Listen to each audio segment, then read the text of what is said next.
Hola, estimados biólogos. Los saluda su profesora Georgina Vargas Amado.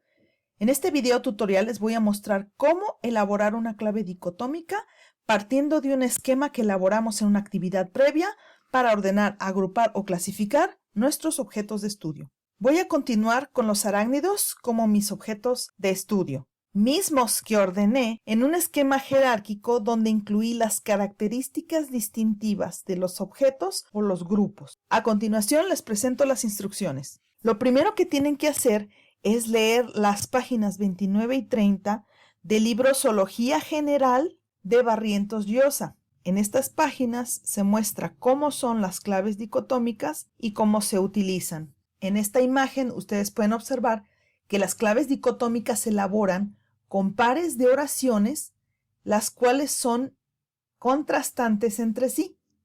Animales con ala, sin ala. Con pelos, con plumas. Delgado y largo, grueso y corto. Así, el primer par de oraciones corresponderá a la primera división dicotómica que elaboramos en nuestro esquema de clasificación. Es decir, no presentan cauda contra aquellos que presentan cauda. Aquí observamos las oraciones. Organismos con cauda presente, organismos con cauda ausentes.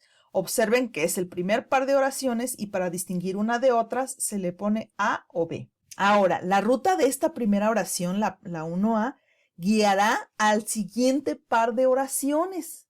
Es decir, el par de oraciones número 2, porque es en este par donde se van a describir los caracteres de la segunda agrupación, que vendrían siendo estos. La ruta de la oración 1B no la conocemos, por lo tanto la vamos a dejar provisionalmente en blanco. De tal manera que la oración 1A, los organismos con cauda presente, se van a abordar en la oración número 2 y los organismos con cauda ausente no sabemos todavía.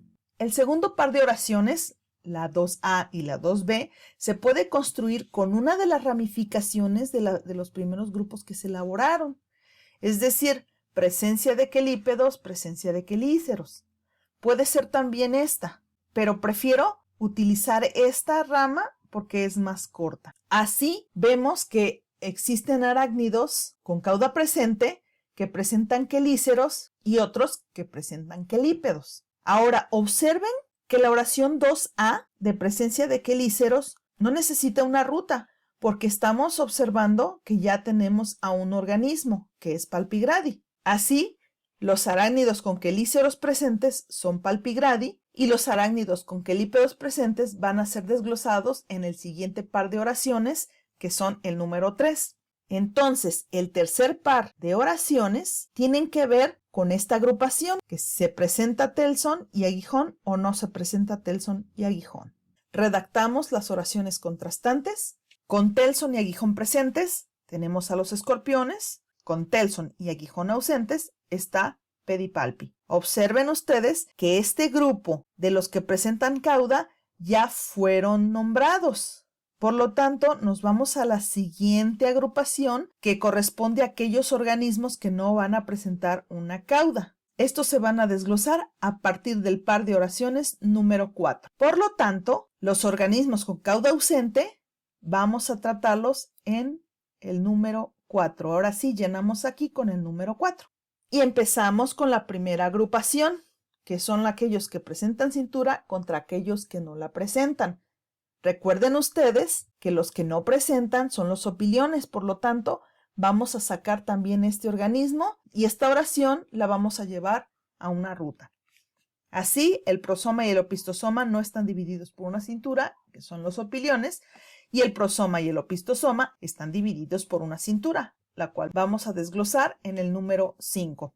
El quinto par de oraciones corresponde a otra clasificación dicotómica consecutiva que tiene que ver con la proporción del prosoma respecto al opistosoma. Cada uno de estos caracteres incluye a dos organismos. Por lo tanto, en lugar de nombrarlos, los vamos a llevar a ruta. Y a cada una de estas agrupaciones les vamos a asignar, ahora sí, los nombres de los organismos. Entonces, los organismos que presentan un prosoma menor al 40% respecto al opistosoma se van a tratar en el par de oraciones 6, y aquellos que presentan un prosoma igual o mayor al 40% del opistosoma se van a tratar en el número 7.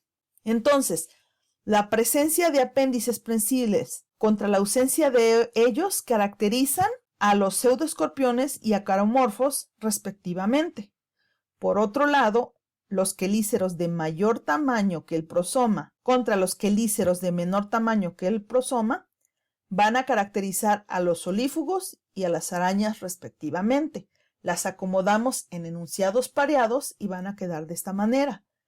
6A y 6B, apéndices prensiles presentes, corresponden a los escorpiones, y 6B, los apéndices prensiles ausentes, van a corresponder a los acaromorfos. Por otro lado, en el 7A, los quelíceros de mayor tamaño que el prosoma corresponden a los solífugos o solífuge, y los quelíceros de menor tamaño que el prosoma corresponden a las arañas. Entonces, ¿cuántas oraciones necesitamos para poder concluir la clave? El número de objetos que están dentro de la clave menos 1 nos da la cantidad de oraciones pareadas que vamos a necesitar para elaborar nuestra clave. Aquí tenemos nuestra clave. Observen que tiene ciertas características. Estas características tenemos que respetarlas para poder considerar a esta como una clave útil. Una de ellas es que la clave dicotómica es estrictamente dicotómica. ¿Qué significa?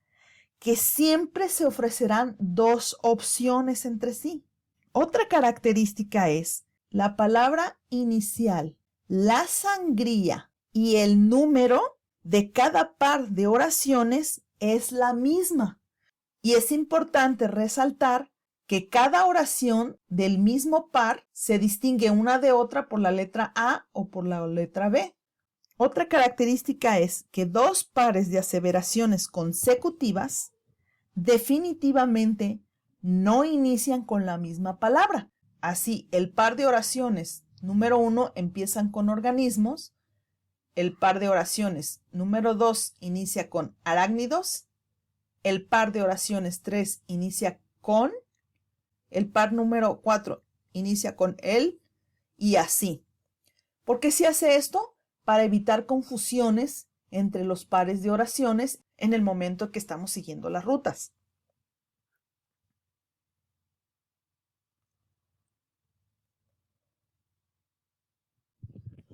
Otra cosa importante es que los caracteres utilizados se deben oponer uno al otro. Es decir, cuando ustedes están viendo una condición en su organismo, esa condición se ajusta a una y se descarta el otro para poder seguir las rutas adecuadas y llegar a los nombres correctos. Otra cosa importante es que las unidades de medición no se deben de sobreponer.